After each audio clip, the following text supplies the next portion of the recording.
Yeah, hey Bruce, Chris Chapman, Fox Sports Las Vegas postgame show. First off, congratulations on the victory the other night. But was this game about what you expected after this long pause? I didn't know what to expect, to be honest, and thanks for the shout out there. Looking around the league tonight, we played one of the last games, so you're looking at some bigger scores in certain places. Other ones were a little lower. So you don't know how the players are going to react, especially if, I wasn't here for the practices for the most part. I liked our morning skate a lot. I thought guys had good zip. And it showed in our start. In the second period, I thought Lankinen held them in, to be honest with you, early on. I thought we had some really good looks. Then Hilly had to do the same in the third. We kind of bent, didn't break, but, had to start killing some penalties too that they did in the first period. So at the end of the day, a little fatigue sets in on the end of your shifts if you get stuck, and that's what I saw with both teams. They got stuck a few times. Second period, didn't they ice it like 3-4 times in a row? And that's what happened with us in the third. We got stuck out there a little bit, lose a couple D in the box for coincidental minors. So now there's guys get taxed. So that's what I saw on both sides. Listen, if you manage the puck, manage your shift length, usually you can get through these types of games. So you start getting back to your game mode and both teams that time kind of lost that, and that showed that, you just couldn't quite get it back as quick as you maybe normally would. Brandon Saad comes in, new team, has a few games, then there's this break. He gets the game winner tonight, but what has he done to kind of just mesh with this team so quickly and become now looks like a big part of what you guys are looking to do? I'd say he's just been himself. He's been in the league a long time. He knows what he needs to do to be successful. He uses pace, forecheck well, have a good stick. He tends to play a pretty direct game up and down the wing. He's not all over the ice, not one of those guys and he'll contribute on special teams. We've talked about that. Our first unit takes up a big chunk of the power play. Could be on the second. He fell into that in Boston. We're trying to use him on the kill.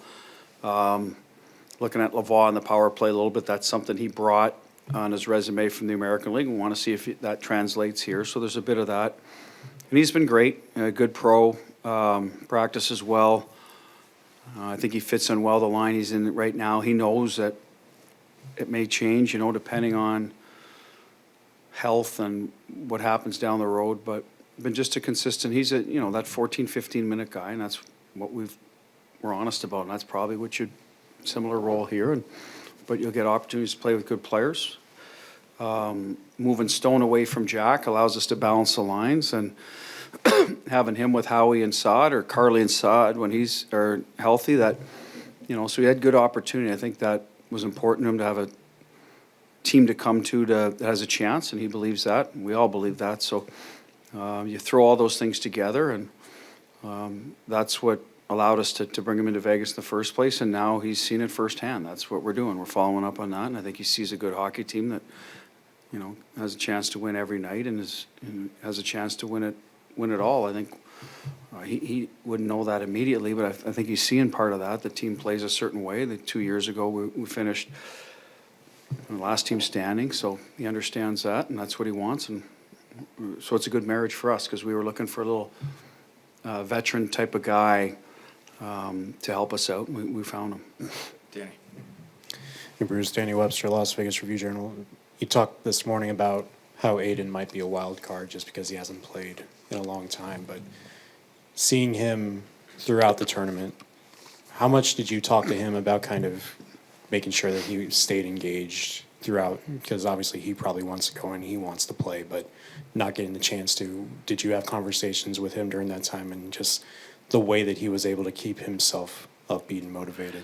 No, I think once you're there, the only conversation was, be ready. You might find yourself in the net quickly, playing for your country in in a really important game, and so that was more his focus, was to be ready for if his number was called. I didn't want to get too far ahead of myself. Those players earn the right to be there, so you had to separate a bit from your own team and get ready. He got his work in practice. I kept an eye on that. But he needed to be fresh enough and worked enough to be ready to go in the net for Team Canada if his name was called. So that was first and foremost. we will catch him up here. He hadn't played in a while, so I knew that part would be exciting to him. He wanted to get back in the net. He's a competitive guy. And we'll see where it leads with his workload here going forward. But that was the only conversation. The biggest one we had about Vegas was Friday on the plane home is like, do you feel like you'd be ready to play or do you need some time? Because the emotional, and he wanted to get right back in the net. So that's how we made our decision. Ken and Jesse.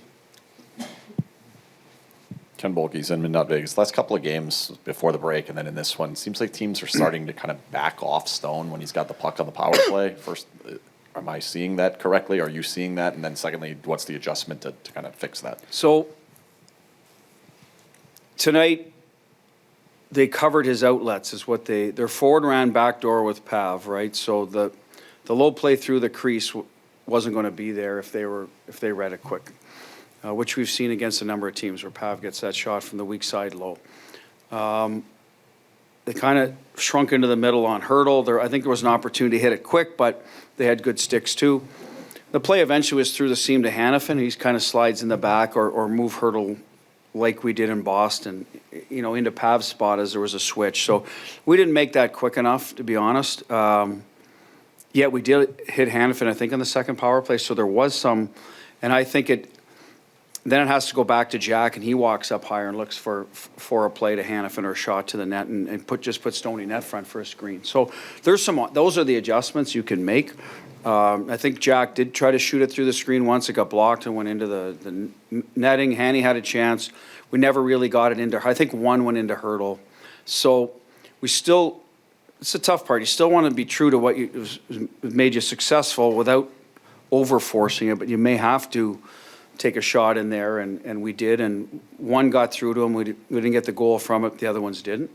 Then you come out of the period, and you can talk to them a little more at length. Okay, next one. No, there never was a next one. So unfortunately, we made adjustments on the bench that we saw, but a lot's happening. It's always easier between periods to sort of walk through with everybody. But that's what happened. I thought we still had some decent looks, but we need to do a better job when you get 3 in a row.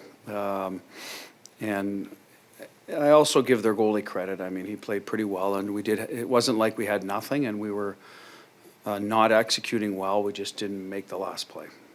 Last one, Jesse.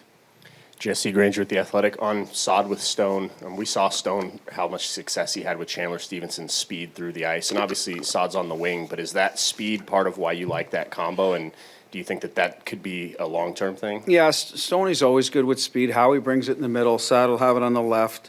I've said this from day one. Our intention going into September was to see how it looked with William Karlsson. And we're almost in March. We still haven't seen much of it. So hopefully they're healthy at the same time and we can get a look at it. That allows us to balance it better. We know what he can do with Jack. We saw them at the start. Hurdle's line's fine, I think, the way it is, so that's kind of what we're looking for.